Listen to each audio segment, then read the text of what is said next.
Bienvenue dans Deep Bloom, le podcast où l'on explore ensemble nos mondes intérieurs, nos mémoires, nos émotions et nos renaissances. Je suis Justine, une maman et une femme en chemin. Ici, je partage mon parcours, mon ressenti, mes expériences de reconstruction après une amnésie traumatique.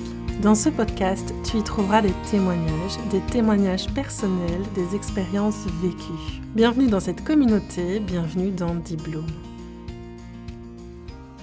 Cet épisode aborde des sujets sensibles comme l'inceste, les violences sexuelles, la colère et les traumatismes. Si vous sentez que ces thèmes pourraient vous affecter, prenez soin de vous avant d'écouter. Vous pouvez choisir de ne pas écouter maintenant et de vous entourer de soutien ou de préparer un espace sûr pour vous accompagner pendant l'épisode. Si vous avez besoin d'aide, parlez à une personne de confiance, contactez un professionnel ou utilisez les lignes d'écoute et groupes de soutien disponibles. Votre sécurité et votre bien-être passent avant tout.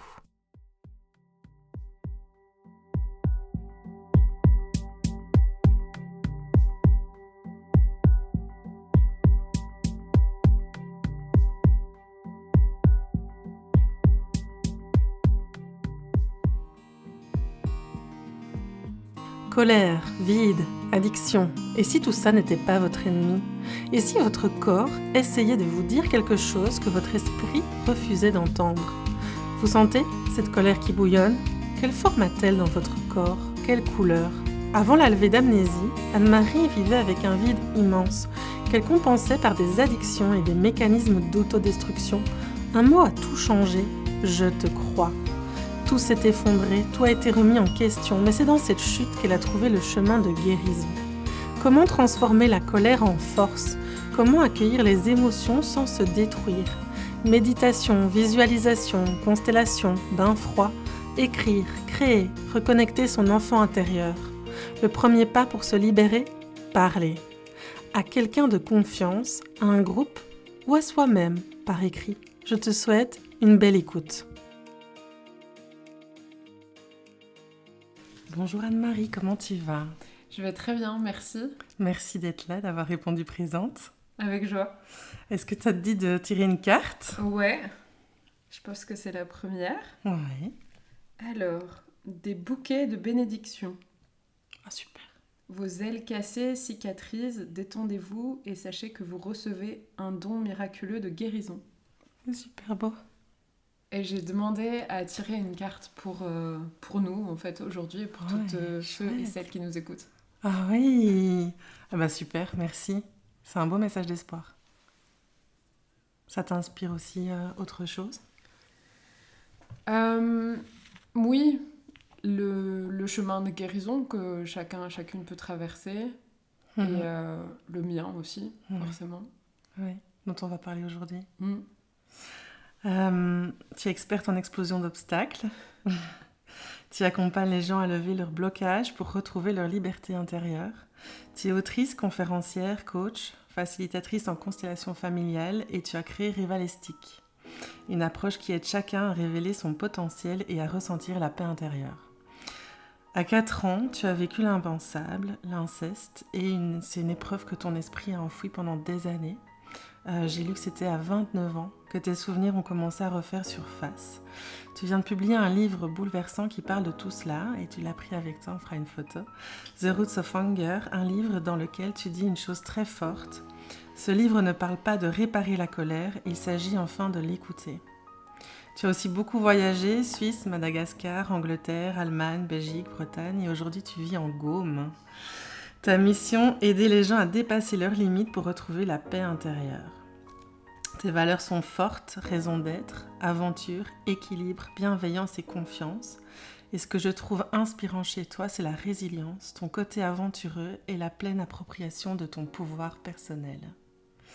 Merci d'être là, Anne-Marie. Je suis ravie de t'accueillir et je te propose qu'on plonge ensemble dans ton histoire, ton cheminement et tout ce que tu nous offres aujourd'hui. Merci. Comment tu te sens ? Je suis fort émue. Ça se voit que tu as fait tes recherches. Oui, j'aime bien connaître mes invités. Merci. Est-ce que tu as envie de dire autre chose de toi ?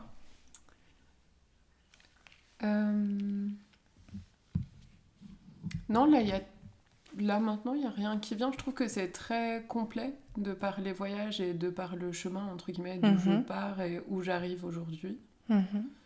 Euh, donc non, pour l'instant, pas plus. Ouais. Est-ce que tu veux nous raconter un peu ton histoire alors? Ouais. Je vais le commencer dans l'autre sens, puisque c'est à 29 ans que j'ai recouvert la mémoire. Et ça, est-ce qu'on peut expliquer un peu en 2 mots ce que c'est l'amnésie traumatique? Bien sûr, ouais. Donc l'amnésie traumatique, c'est un mécanisme du cerveau. Donc comme si, en fait, on avait des fichiers dans notre PC ouvert qui, en fait, sont pas accessibles. Donc le fichier est là, mais le contenu de ce fichier n'est pas accessible. Et ça, c'est l'amnésie traumatique, en fait. C'est un mécanisme de défense. Donc, il faut savoir, quand on a une amnésie, en fait, c'est plutôt à notre service. C'est qu'on n'a pas comme accès à toutes les ressources pour accéder à ce fichier. Oui, autrement, le cerveau ou le corps ne sait plus avancer et fonctionner, finalement. Ce serait un disjonctage. Ouais. Ça, c'est tellement fort, un traumatisme, que ce soit un petit T ou un grand T. Les petits T, ça peut être du harcèlement, des choses à répétition. Un grand T, ça va être plutôt les viols, les crimes autour de soi ou envers soi. Et donc petit T ou grand T, en fait, le corps se protège et le cerveau, son seul mécanisme, c'est la survie. Ouais. C'est pour ça que des fois aussi, il vient nous embêter avec ses croyances limitantes. Oui, c'est aussi des moyens de survie. Bien sûr. Ah oui, d'accord. Ouais, notre cerveau, il est programmé pour ça. Pour nous protéger. Oui, d'accord. Notre cerveau n'est pas programmé pour qu'on arrive à notre plein potentiel. Ok. Non, ça pour moi, c'est Pour lui, c'est un danger? Oui, parce que c'est l'inconnu. Le cerveau préfère le confort. Et pour moi, ma croyance et mon expérience, c'est qu'on a ce higher self, en anglais, je ne sais pas traduire en français.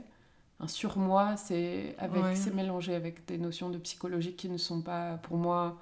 Oui, les notions qu'on a étudiées, c'est un moi supérieur, mais pas le moi qu'on a étudié en psychologie avec Freud et tout ça. Exactement. Ouais. Et le higher self... C'est un peu l'âme? Pour moi, c'est différent. C'est encore différent? Ouais. Pour moi, c'est vraiment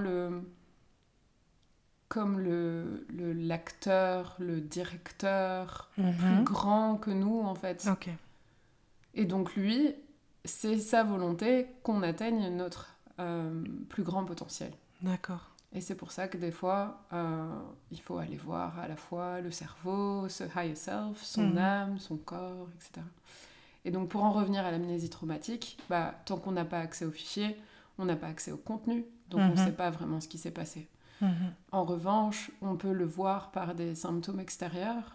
Donc typiquement, moi, à l'époque, avant l'amnésie, j'étais commerciale dans l'aviation, je gagnais très bien, un très bon salaire, j'avais un petit copain fort aimant, tout allait bien sur le papier, sauf qu'à l'intérieur de moi, c'était du vide et d'énormes tristesses. J'étais dans des mécanismes de compensation assez grands, alcool, drogue, et beaucoup de travail. Mes journées, c'était 5 heures du matin, je me levais, je faisais 7 km sur la plage, parce que j'étais à Brighton. Et puis après, je prenais mon petit-déj, j'allais bosser, 1 demi-heure de route. Je faisais toute ma journée, j'arrivais à 8h30 au bureau, je partais à 16h. À 16h, je voyais les copains, je rentrais, je mangeais, je allais faire des jeux vidéo, et puis j'allais dormir. Ouais, tu te noyais dans tout plein d'addictions et de... Oui, c'est ça.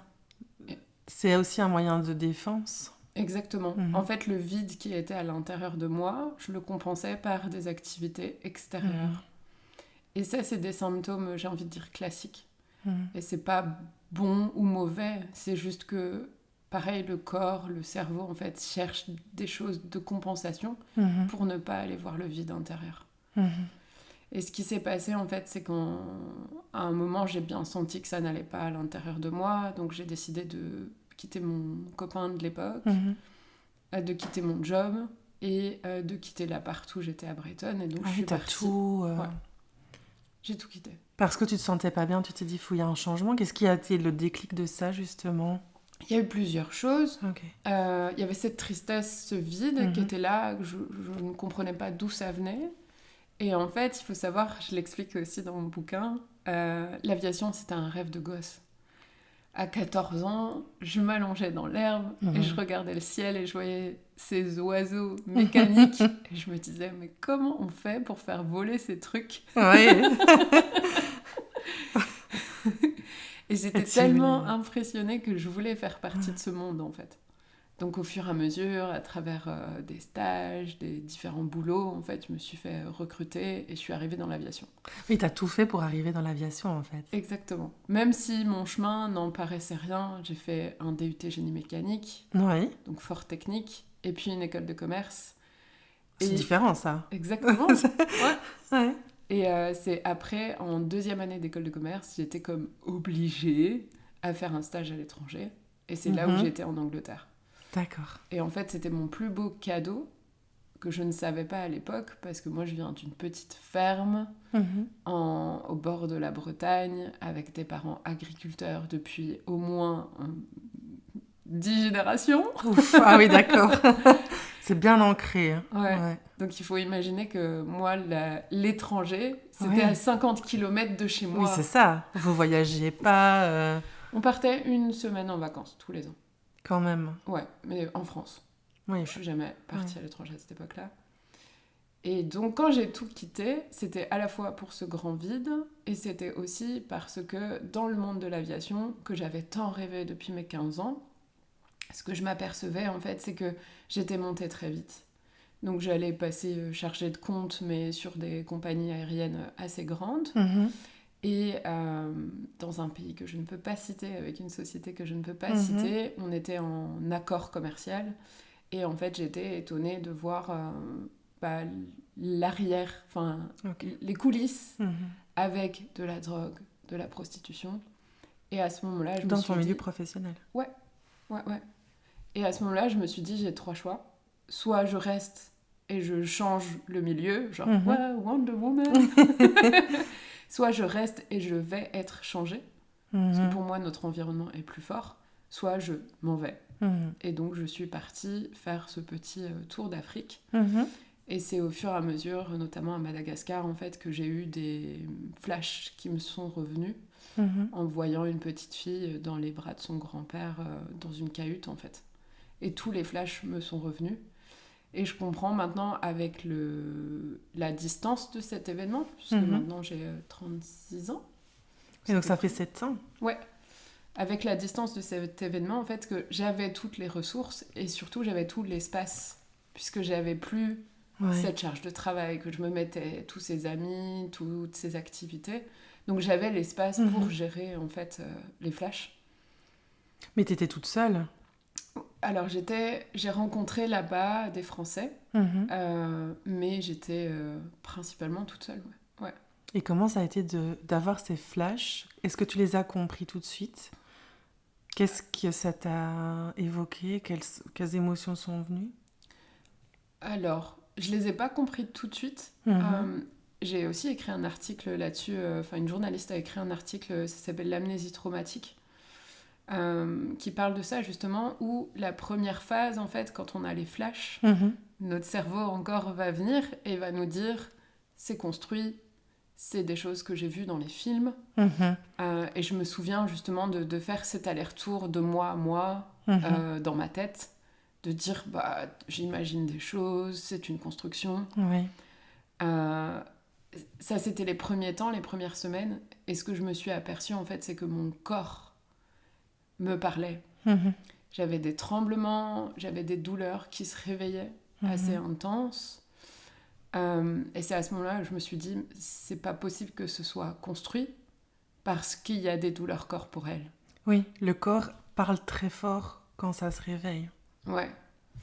Et ce qui m'a permis de continuer mon chemin, c'est donc une fabuleuse amie qui s'appelle Anne-Laure, j'en parle dans le livre aussi. Ça, je pense que c'est déterminant, c'est d'avoir des gens autour de nous qui savent écouter, sans juger. Et elle, quand je lui ai raconté ce qui se passait pour moi, elle m'a dit simplement 3 mots. Je te crois. Ça me donne des frissons. C'est tellement important. Et ça a ouvert, en fait, le chemin de guérison.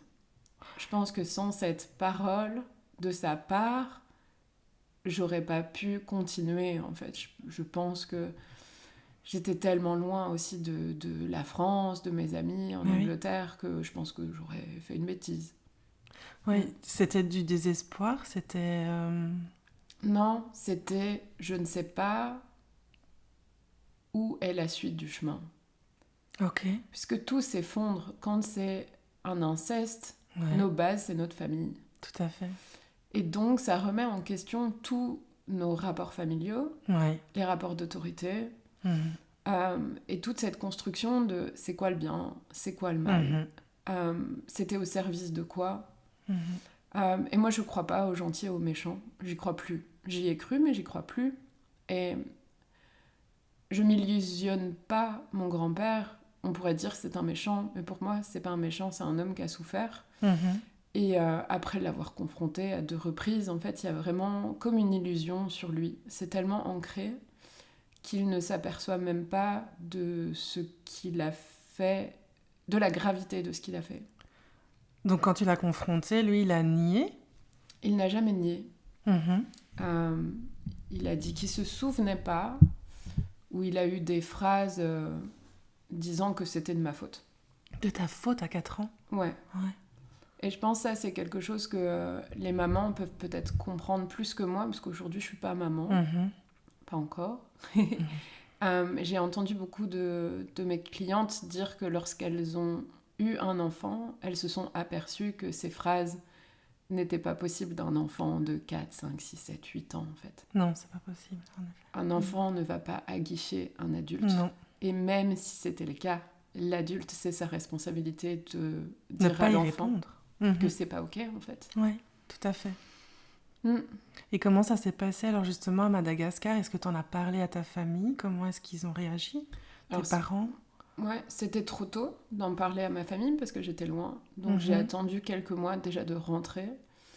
Et j'en ai parlé à mes parents de façon séparée.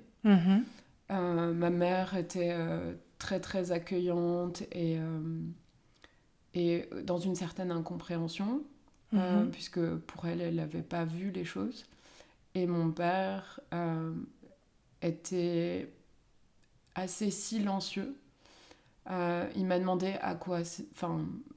pourquoi je lui parlais de ça. Moi, je suis la première de mes cousines et cousins.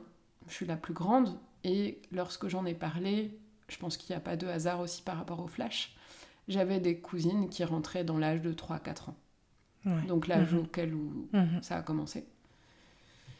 Et je pense que pour moi, il y avait comme un élan vital en fait à l'intérieur de moi qui disait si c'est arrivé à moi, c'est fait, c'est passé, je ne vais pas revenir dessus. En revanche, c'est ma responsabilité de protéger les enfants de la famille. Tout à fait. Et c'est pour ça que j'en parlais à mes parents, pour savoir s'il y avait un réel danger ou pas. Et j'étais encore dans cette construction, j'étais une adulte, j'avais 29-30 ans, mais j'étais encore dans cette construction de je vais en parler à mes parents pour valider s'il y a un danger. Oui, c'est un peu comme si tu n'avais pas encore ton pouvoir personnel et tu ne peux pas te valider à 100%. Quoi. Exactement. Et à ce moment-là, c'était le cas. Aujourd'hui, je n'ai pas besoin de la validation de mes parents, mais c'est un autre chemin encore. C'est un chemin de reparentalisation. Exactement, ouais. Il y a Nicola La Pereira, qui est une psychologue américaine, qui parle de cette reparentalisation. J'aime beaucoup la façon dont elle a créé un processus très simple pour cet outil et pour aller voir notre enfant intérieur et le rassurer, le remettre en sécurité. J'utilise beaucoup la visualisation pour moi, pareil pour les personnes que j'accompagne. Et je trouve que c'est pareil un outil remarquable pour aller voir en fait, ok, mon enfant intérieur, parce que c'est l'empreinte de cet enfant de 4 ans, comment il va? Oui. Oui, t'as fait tout ce chemin d'aller au contact d'elle. Ouais. La rassurer, lui redonner... Parce que oui, c'est une figure d'autorité.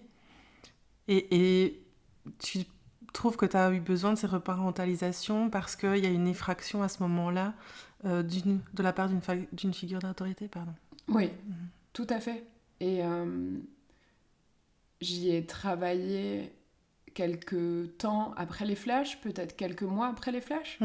Et c'est encore quelque chose que j'ai travaillé dans une constellation il y a 3 semaines. Ok. Parce que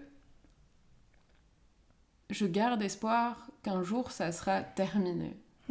Et en même temps, l'onde de choc est tellement violente pour un enfant qui n'est pas construit C'est ça. que la reconstruction prend aussi du temps. Oui. Je crois pas aux baguettes magiques, même s'il y a des choses formidables sur lesquelles on peut avancer plus vite. Et cet aspect de mettre en sécurité notre enfant intérieur, de reprogrammer, des choses toutes bêtes. Mais par exemple, moi, pour mon corps, j'ai dû faire les contours de mon corps pour dire ça, c'est les contours de mon corps avec mon doigt, dire ah, ça, c'est mon enveloppe, c'est mon corps. Ouais. Et là, il n'y a rien à l'intérieur de mon corps. Et là, il y a quelque chose à l'intérieur de mon corps. Oui, ça, c'est quelque chose que tu n'avais pas en notion. Et je me rendais même pas compte que c'était un problème, en fait. Pour moi, je connaissais les limites. Sauf que mes limites ont été touchée tellement petite par une figure d'autorité que ma grille de lecture à moi était comme erronée en fait. Donc ouais, ça c'est des cadeaux. Quand on comprend qu'il faut faire ça, enfin il faut pas, mais que c'est un des pas pour certaines personnes, bah, c'est beaucoup plus léger après. Ouais, tu parles de racines, est-ce que c'est en rapport avec les racines dont tu parles dans ce livre ? Ouais. Parce que finalement, toutes les bases n'ont pas été construites correctement. Tu dois tout reconstruire à l'âge adulte. Ouais. Donc ça a été construit, mais pas de la bonne manière. C'est ça, oui. Oui, t'as intégré certaines choses, mais de manière biaisée. Exactement. Sur base d'une effraction de toi. Exactement. Et donc ça, oui, c'est tout un chemin. Et c'est pour ça que j'aime beaucoup l'outil de constellation systémique et familiale. Pour moi, les constellations systémiques et familiales, c'est comme si on regardait les canalisations d'une maison. Ok. Et d'où, nous, dans notre vie, Oui. pour moi, on a le flux d'amour, Oui. le flux de bonne santé, et le flux, on va dire, d'abondance financière, matérielle. Et pour moi, en constellation, mon travail aujourd'hui, c'est d'aller regarder s'il y a des bouchons. Dans ces canalisations-là de flux. Ça, au moins, c'est clair, l'image est parlante. Donc, je suis un peu le plombier. Tu es le plombier.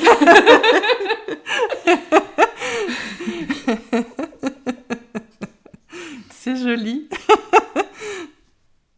Et pour moi, quand on a été victime d'inceste ou de viol, à n'importe quel âge, bah, y a une partie de la canalisation, peut-être amour ou bonne santé, qui a été bouchée. Oui, parce que tu parles du corps qui parle. Quand on a vécu ça, le corps nous signale, même bien avant, bien sûr, tout plein de problèmes et de souffrances. Et on peut avoir de gros problèmes de santé. Hein. La comorbidité, elle est quand même importante. Ouais. Et pareil, quand on commence à étudier les symptômes de l'inceste et des viols jeunes, ce qui est principalement constaté, c'est la scarification, l'anorexie, la boulimie et des mécanismes d'addiction. Oui, aux drogues, alcool. Ouais. Exactement. Et ça s'explique, entre guillemets, de façon toute simple. Quand on a été intrusé petit, en fait, le corps essaye de se débarrasser de ce qui pourrait être resté à l'intérieur. Et donc, ça explique l'anorexie. La boulimie, on fait vomir. Exactement. Ouais.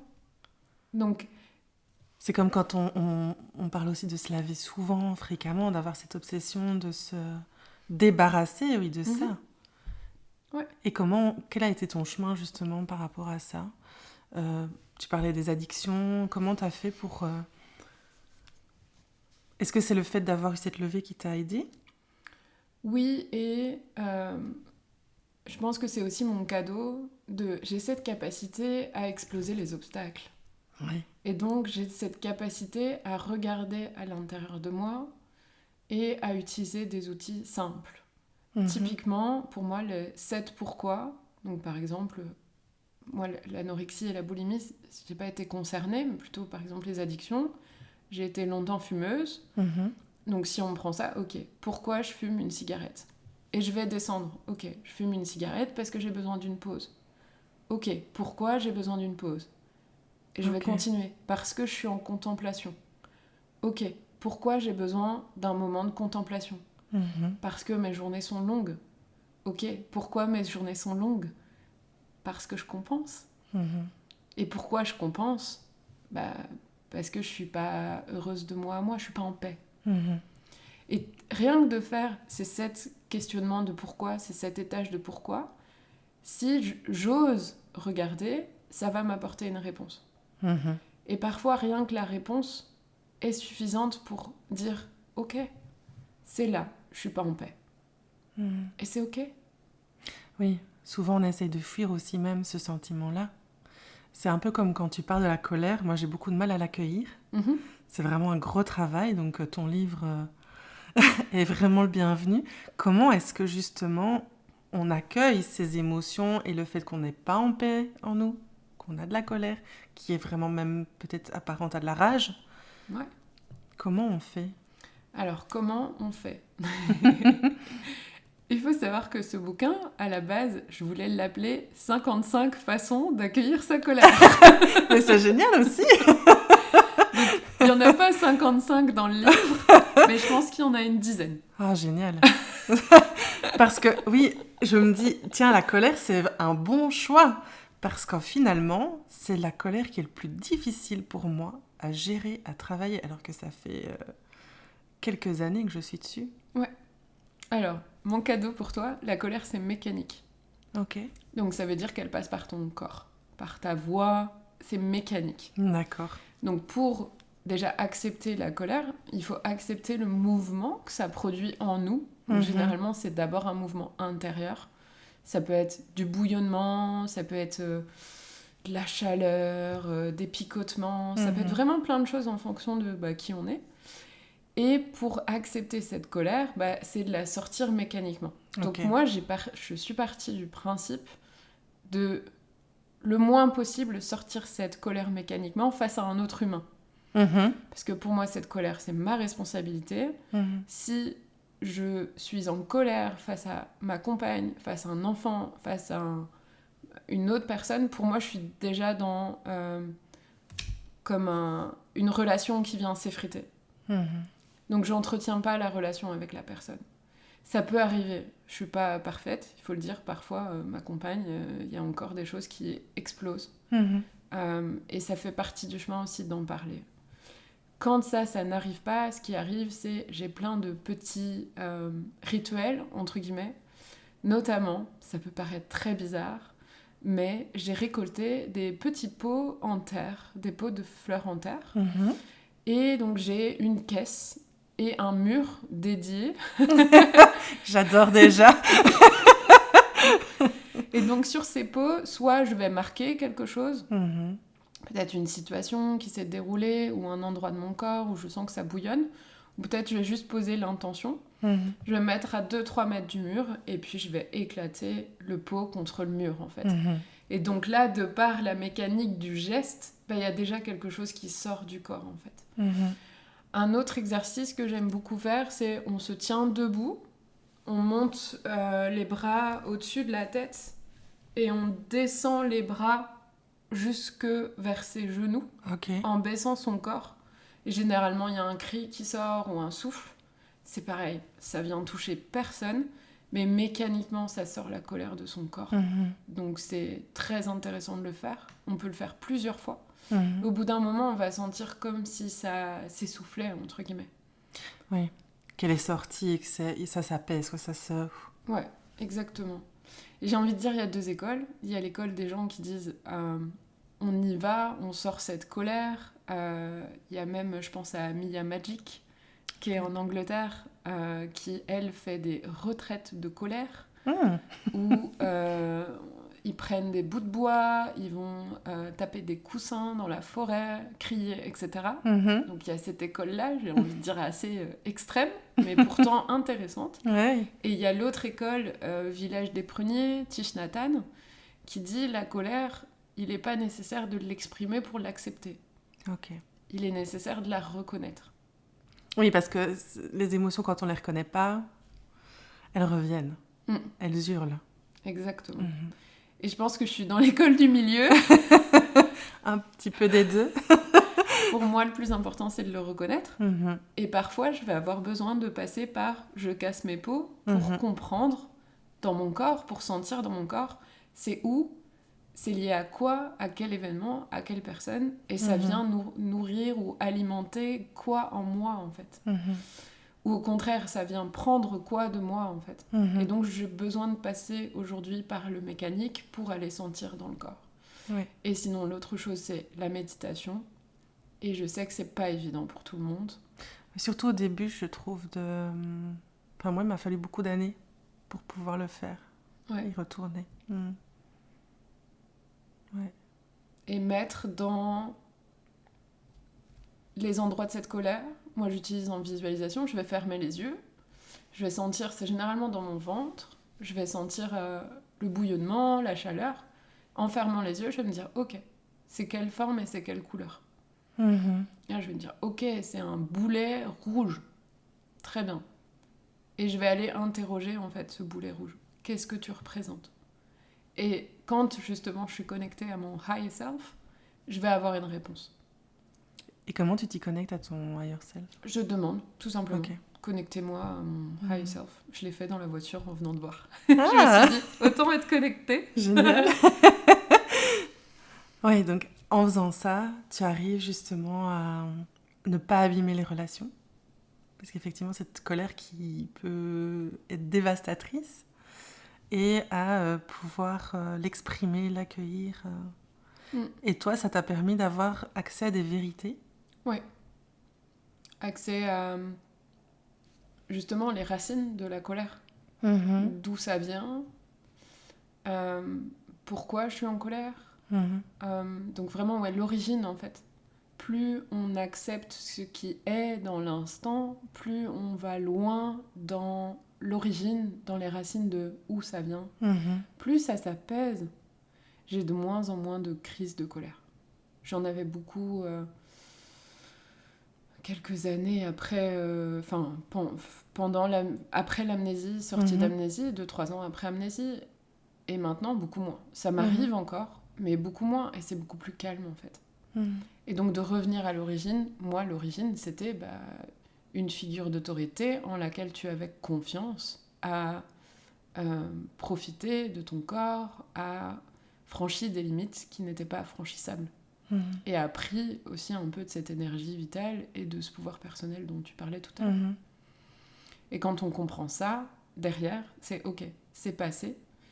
Et ce que je vais dire, ça peut choquer, mais c'est passé et c'est ok. C'est pas ok dans le sens « Ah, super, je suis contente !» C'est ok dans le sens « C'est terminé, j'accepte que ça a eu lieu et que de toute façon, je ne peux pas changer le passé. » Non, c'est ça. Et pour moi, c'est l'étape qui fait commencer la guérison. Tant que je n'ai pas accepté que ce qui s'est passé, je ne peux pas passer à l'étape suivante. Et pour moi, la colère, c'est pareil. De dire non, je suis pas en colère, non, je vais cacher. On fait que mettre les choses dans une cocotte minute. Oui. Alors qu'à partir du moment où on dit ok, je reconnais là, il y a un truc, ça bouillonne. Je sais pas dire d'où ça vient, je sais pas dire ce que c'est, mais ça bouillonne. Mais déjà, c'est énorme. Et d'avoir encore une fois cette amie qui vous dit « Oui, je te crois, je te vois, je te vois. » Ça, c'est tellement important. Et j'imagine qu'elle s'est même pas rendue compte à quel point c'était important. Je pense qu'elle le sait quand elle lira le livre. Oui. Ouais. Et je pense que c'est vraiment la clé. Pour avoir été faire aussi beaucoup de séances de psycho, quand la personne nous dit « je te crois », il se passe réellement quelque chose dans le corps. Oui. Ouais. Même quand on parle. Là maintenant, ça se voit. Et quels ont été les autres outils que tu as utilisés qui t'ont permis d'avancer là-dedans ? Alors, visualisation, constellation systémique et familiale, méditation, les bains froids. Ouais. Ouais. Après, c'est propre à chacun. C'est quelque chose que j'ai beaucoup fait à un moment, tous les jours. En 2024, les 6 premiers mois de l'année, tous les jours, j'étais dans la Manche. Et ça m'a fait beaucoup de bien. Et aujourd'hui, j'en ressens plus le besoin. D'accord. Et tu sais pourquoi? Tu penses, tu sais expliquer? J'ai l'impression que c'était un nettoyage, comme cellulaire. C'est pas quelque chose que je recommande à tout le monde. Pour moi, il n'y a pas de chemin pour tout le monde. Oui, c'est ça. Chacun construit, avance avec les outils qui lui parlent et qui... Moi, le bain froid, ça m'a permis, en fait, d'atteindre la paix intérieure. Donc, des niveaux de paix intérieure que j'atteignais en méditation après 1h30. Donc, de méditation? Ouais. Donc, pour moi, 2 minutes de bain froid, j'arrive dans cet état de paix intérieure. D'accord. Après 1h30 de méditation. Ouais, ok. Donc, pour moi, c'était un court-circuit. Je me dis, ok, je prends le raccourci, en fait. Je peux aller plus vite, j'y vais. Et je pense qu'il faut le faire déjà entouré. Ne faites jamais, jamais, jamais ça tout seul, surtout si on n'est pas formé. Il faut être entouré et il faut savoir qu'est-ce qui est bon pour notre corps. En tant que femme, on a des cycles différents. C'est quand même des choses qui ont été amenées plutôt par des hommes, les bains froids. Et à la base, je ne sais pas si ça prend en compte le cycle féminin. Et je m'intéresse de plus en plus à la médecine chinoise, plus comme curiosité que pour en faire un métier. Et certaines personnes, il faut surtout pas faire ça, parce que si on est en burn-out ou si on a été traumatisé et qu'on n'est pas encore enlevé d'amnésie traumatique, on peut venir éteindre complètement le feu intérieur. Ok. Et donc ça, c'est pas ok. Parce que si déjà on a un petit feu, oui, qu'on l'éteint, oui. L'idée, c'est de faire un grand feu de joie, pas de l'éteindre. Oui, et ça me fait penser aussi que la levée d'amnésie, il ne faut pas la forcer. C'est vraiment le corps qui sait que là, le mécanisme peut sauter parce qu'on est prêt, qu'on est en capacité de gérer le... D'ailleurs, elle se fait progressivement, cette levée. Hein. C'est pas... Est-ce que tu as encore des flashs, des souvenirs, des... J'ai eu quelques flashs construits. Parce que en fait, j'ai déposé plainte. C'est pareil, un choix personnel. J'ai décidé que pour moi, c'était important. Ce qui s'est révélé sur mon chemin, c'est que j'étais pas la seule victime. Donc tout l'intérêt de parler, c'est qu'il y avait une autre victime qui était plus âgée que moi, enfin qui est plus âgée que moi. Donc c'était pas seulement protéger les enfants de la famille, mais c'était aussi réaliser qu'il y avait d'autres personnes qui étaient touchées. Et donc pour en revenir à est-ce que j'ai encore des flashs ? Oui, il y a des souvenirs créés qui se sont mis parce qu'il y a quelque chose qui reste incompris pour moi. C'est pourquoi ça s'est arrêté. Ça s'est arrêté, j'avais 7-8 ans. Ouais, c'était long. Et mon petit frère, en fait, je suis la première de 4 enfants. Et donc mon petit frère est né quand j'avais 7 ans.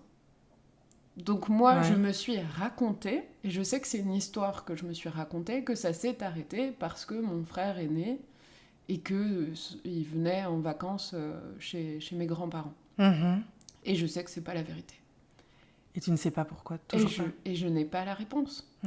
Et j'ai cherché pendant un certain temps, et c'est à ce moment-là, en fait, que j'ai réalisé que je commençais à créer des souvenirs. Encore une fois, le mécanisme du cerveau, c'est notre survie.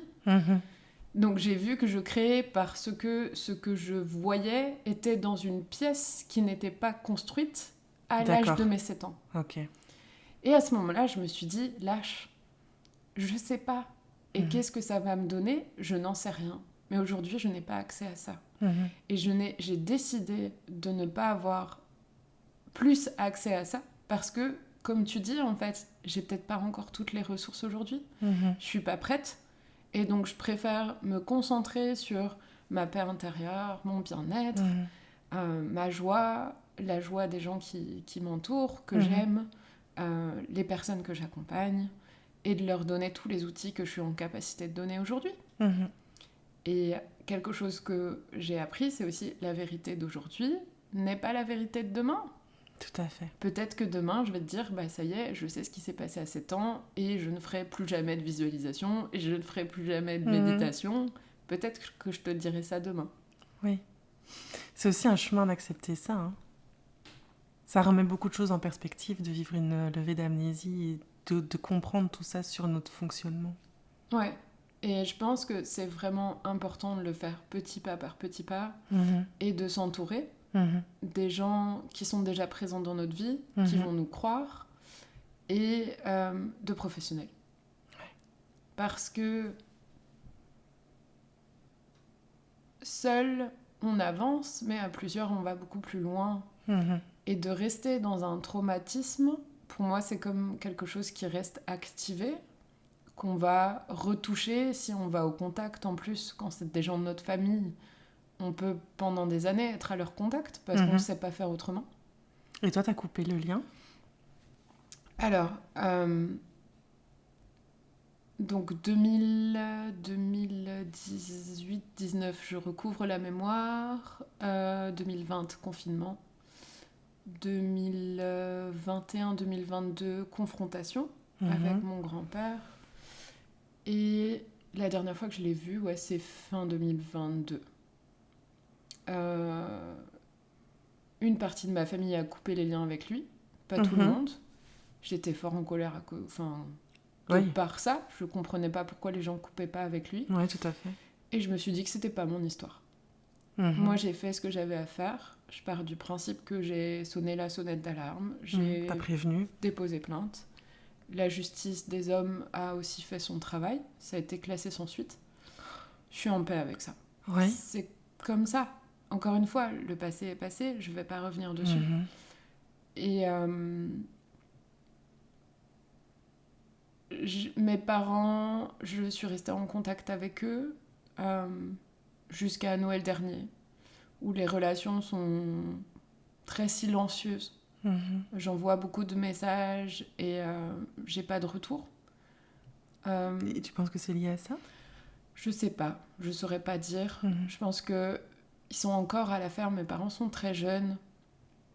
Ils ont beaucoup de travail. Et je pense qu'ils sont tellement dans un conditionnement en fait ancien, de par ces 10 générations. Ouais. Je suis la première à parler. J'ai appris plus tard en fait que même du côté de ma mère, il y avait eu des choses en termes d'intrusion corporelle, pour pas dire le mot VIO, etc. Ouais. Mais rien à voir avec toi, mais cette histoire quand même dans la famille. Tout à fait. Okay. Et pour moi, je suis la première à stopper ce traumatisme intergénérationnel. Et quand on fait de la constellation, on comprend en fait que ça se transmet comme une patate chaude en fait. Oui. le bouchon dans les tuyaux, hop, on le passe à la prochaine génération en fait. Jusqu'à ce que quelqu'un stoppe. Exactement. Et tu stoppes pour les prochaines générations ? Exactement. De toute ta famille alors ? Ouais. Et on retravaille aussi par le haut, donc c'est à la fois ça stoppe par le bas, et normalement il y a des conséquences positives pour le haut. D'accord. Donc mes parents, je les aime de tout mon cœur, vraiment beaucoup. Je sais qu'ils ont fait de leur mieux avec ce qu'ils avaient, avec leurs croyances, leurs connaissances du moment. Et je pense que c'était hyper violent pour eux d'apprendre ce qui s'est passé. Et aujourd'hui, la façon dont ils gèrent ça, bah, c'est leur histoire. Oui. C'est plus ma responsabilité. Moi, mon histoire, c'était de le gérer comme j'ai voulu le gérer. Eux le gèrent comme ils veulent. J'espère sincèrement qu'un jour, il y aura plus de curiosité de leur part. Mais pour l'instant, ils sont pas là. Donc, encore une fois, est-ce que je mets mon énergie là, alors que c'est pas reçu, ou est-ce que je mets mon énergie à aimer les gens qui sont autour de moi et à aider les gens que j'accompagne? Bah, pour moi, le choix, il est rapide. Il y a des gens qui sont prêts à entendre, écouter, que je les écoute, qui sont prêts à ce que quelqu'un leur dise « je te crois ». Donc, je préfère être cette personne-là que la personne qui envoie des messages qui restent sans réponse. Ouais. C'est pas facile. Ça a été plus facile quand j'ai décidé que je n'enverrai plus ces messages et je passerai plus les appels. Ça m'a libérée d'un poids énorme et je sens que j'ai comme de la bande passante. Comme si avant, si je reprends ma métaphore des dossiers de PC, comme si avant j'avais 15 dossiers sur mon bureau et qu'il y avait 4 dossiers qui étaient dévoués, et le mot est juste, dévoués, à mes parents, à prendre contact avec eux, à essayer d'être en paix avec eux. Et en fait, aujourd'hui, j'ai dit, ok, ces dossiers-là, ils sont classés. C'est pas moi qui va les ouvrir. Si eux veulent les ouvrir, ils sont les bienvenus. Mais moi, j'utilise plus ma bande passante à gérer ça. Donc ça veut dire que j'ai plus de capacité pour gérer mes autres dossiers. T'es plus disponible à toi et aux autres. Et je suis plus en paix. Parce qu'aussi, j'ai enfin regardé la vérité en face, de me dire, bah ok, j'accepte en fait. Mes parents, aujourd'hui, ils sont là où ils sont. Qui je suis pour dire que je vais les changer? Ils sont là où ils sont. Et moi, c'est quoi mon histoire maintenant? Et à quoi je veux que ça ressemble mon histoire? Est-ce que je veux un espèce de fil à la patte qui m'oblige à dévouer du temps et de l'énergie à eux? Oui, toi, tu as envie de te tourner vers ton futur et ton présent, qui sont beaucoup plus nourrissants aussi. Ouais. Et ce dévouement, il se tourne plutôt en honorer. J'honore mon temps, j'honore le temps que je passe avec les gens autour de moi. Genre ce temps magnifique qu'on est ensemble, c'est génial, il fait beau. Il fait super beau, il y a le soleil qui vient nous faire coucou depuis tantôt. C'est un honneur. C'est un honneur pour moi aussi. Et justement, tu parles des constellations avec les chevaux. Oui. Comment les chevaux, justement, peuvent être des outils dans les constellations? Alors, la différence entre l'être humain et le cheval, c'est que on peut pas mentir à un cheval. Oui, il paraît. J'ai expérimenté. Donc à moi, tu peux me dire des choses qui ne sont pas vraies ou peut-être dont tu n'as pas conscience. Oui, c'est ça, parce qu'on ne ment pas nécessairement, mais on le sait peut-être pas non plus qu'on n'est pas 100% honnête avec soi. Exactement. Donc j'ai un filtre, mais j'ai un moins bon filtre que les chevaux. Donc le cheval va ressentir. Donc encore hier, donc j'ai fait un exercice avec une cliente. Elle avait des difficultés à vraiment être 100% dans sa vie et dans son corps. Okay. Donc à la fin, on a mis 2 plots dans le champ, comme pour faire une porte, un portail. Et je lui ai demandé, donc si elle était prête à vraiment être 100% dans son corps, à passer la porte. Et donc le cheval était avec elle. Je pense que tu as fait cet exercice aussi. Oui, tout à fait. Et en fait, l'alchimie de l'humain et du cheval fait que le cheval ne franchira pas la porte si l'humain a un blocage. Et en fait, c'était spectaculaire à voir hier, puisque à chaque fois qu'elle déposait, j'ai peur d'être dans mon corps parce que c'est souffrant. J'ai peur d'être dans mon corps parce que j'ai peur d'être blessée. À chaque fois qu'elle mentionnait l'une de ses peurs, le cheval avançait d'un pas. Ok. Ouais. Et donc c'était waouh. À chaque fois qu'elle prend conscience, le cheval avance et elle avance aussi. Encore une fois, c'est comme la colère. Si on vient dans le champ avec le cheval et qu'on est en colère, le simple fait de dire « Hey, je suis en colère », le cheval va s'apaiser en fait. Sinon, il va faire le miroir de notre état intérieur et il va simplement acter comme un cheval colérique. Ok. Oui, pour l'avoir vécu, c'est impressionnant et ça aide, c'est confrontant. Ça nous permet vraiment d'être connectés à nous, en fait. Le cheval nous connecte à nous. Et ce qui est extraordinaire, c'est qu'il n'est pas jugeant. Donc un humain, on reste quand même avec ce jugement, même si on fait des centaines d'heures de méditation. Il y a quelque chose qui nous vient, en fait. Et ça, je pense que dans l'énergie, on le sent. Alors que le cheval... peu importe, noir, blanc, gris, colère, tristesse, joie, il va pas juger, c'est bon, c'est mauvais, il accueille ce qui est là, et regarder dans les yeux d'un cheval qui nous accueille, c'est... Oui, c'est impressionnant, c'est un moment... C'est merveilleux. Ouais. Et je pense que c'est encore cet aspect de je te vois. Lui, il le dit pas, mais en fait, Oui, il l'incarne. oui. C'est un moment, moi, quand je l'ai fait avec toi, où tu m'as dit de te connecter au cheval, je me rappellerai toujours son regard. C'est effectivement un regard qui dit je te vois. Mm. Et je t'aime. Et je t'accueille comme tu es. Ouais. Et je t'aime comme tu es. Mm. C'est inconditionnel. Mm. Mm. Et ça, merci à Julie Ojac, Mhm. qui est la propriétaire des chevaux aux Écuries du Paradis. Ouais. C'est elle qui m'a fait goûter à cette dimension, ou ces Ouais. dimensions en fait. Avant, je sentais, mais je ne comprenais pas dans ma chair. Mhm. Et elle le vit tellement Mhm. qu'elle n'a même pas besoin de mots pour transmettre ça, elle a juste besoin d'être proche du cheval Mhm. et c'est aussi extraordinaire. Je crois que j'ai beaucoup de chance, et on a beaucoup de chance dans la région, Mhm. d'être entouré de gens qui sont vraiment experts avec les animaux, avec les constellations. Oui, ça se développe de plus en plus. Mhm. Ouais, il y a des psychologues formidables aussi dans la région. Mhm. Je pense aussi à des médecins qui, qui avancent avec leur temps et qui sont pas Oui. coincés Oui. dans des anciens schémas. Et je vais te proposer alors le petit portrait Ah chinois. oui. Est-ce que tu l'avais... Est-ce que tu y avais regardé, Alors, réfléchi? je l'ai lu et je me suis dit, je ne prends pas des notes maintenant, Top. je saurais le faire. Bien sûr. Fly. Let's go alors. Ok.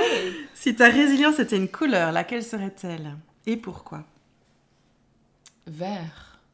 Pourquoi? Parce que le vert est l'antidote du rouge. Et le rouge, c'est la colère. Et le vert, parce qu'on le trouve dans l'herbe, dans la forêt. Et pour moi, le vert, il est fort apaisant. Et ça, vraiment, ça me relie à la nature. Donc, vert. Top. Et si ton parcours était une fleur? Les alstromères. Je ne connais pas. Et je vous inviterai à regarder. C'est des fleurs qui ont un système de bulbes. Oui. Donc un peu comme les jonquilles. Ouais. Et qui sont, comment dire, plus artistiques en elles-mêmes, quoi. Elles ont plein de différentes couleurs, elles ont des nervures très belles. Et c'est les fleurs que cultive ma grand-mère maternelle. Donc j'ai un fort lien, j'adore. Et on ira voir. Si tu devais associer ta force intérieure à un élément de la nature? Alors je me suis posé la question. La première chose qui est venue, c'est l'air. Ouais. Et en même temps, on m'appelle souvent Sparkle, et c'est le feu. Mais je pense que dans l'air, il y a quelque chose de l'air qui balaye les feuilles, l'air qui secoue, l'air qui rafraîchit, l'air qui réchauffe. Donc je pense que c'est au fond de moi, c'est l'air. Et si tu étais une saison après tout ce cheminement? L'automne. Parce qu'il faut se retrouver tout nu. Ah bon? Sans les feuilles. Ah ouais. Tu as aussi osé te mettre toute nue et te faire peindre en bord de mer. Oui, c'est vrai. C'est génial. Oui, c'est vrai. T'as fait des très bonnes recherches. Oui, alors pourquoi se mettre tout nu? Pour moi, c'est vraiment... On dit souvent les couches d'oignons. Oui. Et je pense que c'est vraiment ça. C'est les couches d'oignons qui nous font arriver à notre essence pure, notre lumière. Et pour moi, c'est ça aussi l'automne, en fait. C'est les feuilles dont on se débarrasse, dont on n'a plus besoin, qui reviendront. Mais là, maintenant, on n'en a plus besoin. Et le plus on va tout nu, le plus on est vulnérable. Et le plus on est au cœur de soi et on est authentique et on est magnifique, en fait. Et être vulnérable pour toi, c'est pas du tout une... c'est pas négatif, c'est pas... C'est une force. Ouais. C'est ce qui fait bouger les montagnes. Et pour moi, c'était ça aussi de passer par le corps. C'était... encore une fois, hein, quand on est intrusé petit, notre corps devient un étranger parfois, et de revenir en fait sous les pinceaux de Virginie Rassa, qui est une artiste peintre, une femme médecine. En fait, elle, comme si avec les pinceaux, elle venait enlever les résidus en fait des traumatismes. Et ça, c'est juste formidable, c'est même orgasmique en fait. Parce qu'il y a quelque chose où on revient au contact de nos contours et elle les bonifie, elle les embellit. Oui, c'est ça, parce que toi, tu as fait ce travail-là de te réapproprier tes contours, mais elle les a sublimés. Exactement. Et à cette époque-là, j'avais encore l'image de moi et de mon corps. J'étais pas à 100% à l'aise. Et donc cette peinture, elle s'est passée en Bretagne, sur une plage où il y avait un peu une pinède. Et elle m'a peint dans la pinède. Et en fait, elle savait que j'étais appréhensif par rapport à la vision des autres sur mon corps. Elle m'a dit, on fera les photos dans la pinède. Et en fait, quand elle a fini de me peindre, je me suis levée et j'ai dit non, on fera les photos sur la plage. Et même elle était, waouh, qu'est-ce qui vient de se passer ici ? Et ce moment, je m'en souviens très bien, ça a changé ma vie par rapport à mon corps. Et c'était, mais en fait, ce corps, il est merveilleux, il est beau, et je peux le montrer si j'en ai envie, bien sûr. J'ai surtout envie de me le montrer et de l'accepter de moi à moi, en fait. Et ça a vraiment fait une bascule. C'est super important, ça. Merci pour le partage. Merci pour tes recherches. J'ai fait une autre recherche aussi. Je peux la dire. Je sais pas ce que tu m'as dit. Ouais. Te tracasse pas.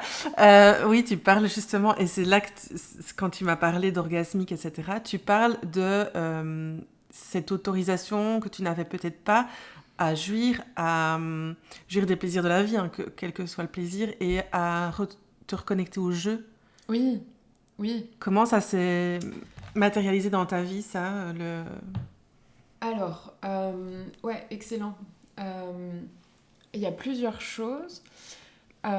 Donc, déjà, j'étais mauvaise perdante, mais vraiment, même violent parfois, dans le sens où je balançais les cartes à la figure de la personne qui joue avec moi. Ça donne pas envie de jouer avec toi. C'est fini. Ok. Et en fait, je me suis rendu compte que déjà, c'était pas ok, puisqu'on est encore pour moi dans une forme de violence, et on va effriter le lien avec la personne avec qui on joue. Donc j'ai fait une constelle là-dessus. Ah, ok. Donc formidable, je ne suis plus mauvaise perdante. Au contraire, maintenant, je tease même les autres en disant « Allez, on en refait un, tu vas encore perdre ». De façon sympathique, c'est vraiment dans la bienveillance. Oui, il n'y a plus de compétition. Et pour moi, c'est complètement ok de perdre. Et en fait, je me suis rendu compte que, encore une fois, c'était une programmation qui venait de l'enfance, parce que c'était un des mécanismes qui m'a mis sous emprise de cette personne. C'est que c'était un jeu, c'était un secret, c'était un jeu. Il y avait des bonbons qui étaient la récompense du jeu. D'accord. Donc tout ça, c'était devenu pour moi une programmation où je ne comprenais pas pourquoi, quand j'étais dans un jeu, la seconde d'après, j'étais dans du déplaisir. Et donc, encore une fois, avec ces pourquoi, j'ai été creusée et j'ai été captée comme si, dans mon compteur électrique de programmation, il y avait un câble qui n'était pas au bon endroit, qui me disait « jeu égale déplaisir ». À partir de ce moment-là, je me suis dit « ok, comment je réapprends le jeu, mais avec du plaisir ?» Et forcément, c'est lié aussi au plaisir féminin, au plaisir de son corps à soi et avec les autres. Et quand j'ai fait ce travail, je me suis rendu compte qu'il y avait plein d'espaces où je jouais pas autant que je voulais. Et à partir du moment où on se réapproprie ça, en fait, il y a plein de choses qui deviennent beaucoup plus joyeuses, jusqu'à mon entreprise, en fait. De créer des programmes qui sont beaucoup plus ludiques, d'aller pousser cette métaphore du plombier inconscient en disant super, j'ai bientôt un Mario Kart, un programme Mario Kart qui sort. C'est vrai ? Mais oui, c'est parce génial. Que pour moi, c'est pas parce qu'on a vécu des choses abominables, innommables, qu'il faut qu'on les traverse encore et qu'on aille les guérir encore dans l'inconfort et dans le déplaisir. Pourquoi on ne pourrait pas faire ça avec joie et avec un peu de jeu ? Tu dis tout. C'est comme ici, ce podcast, j'ai envie qu'il y ait de la joie alors que, on parle de choses aussi innommables. On a déjà assez eu, hein. C'est génial. Ouais. Et là, maintenant, tu réintroduis le jeu, le plaisir dans toutes tes facettes de vie. J'ai un trampoline. Génial. J'ai jamais eu de trampoline quand j'étais gosse. il y a 2 ans, je crois, je me suis dit, mais pourquoi je me l'autorise pas ?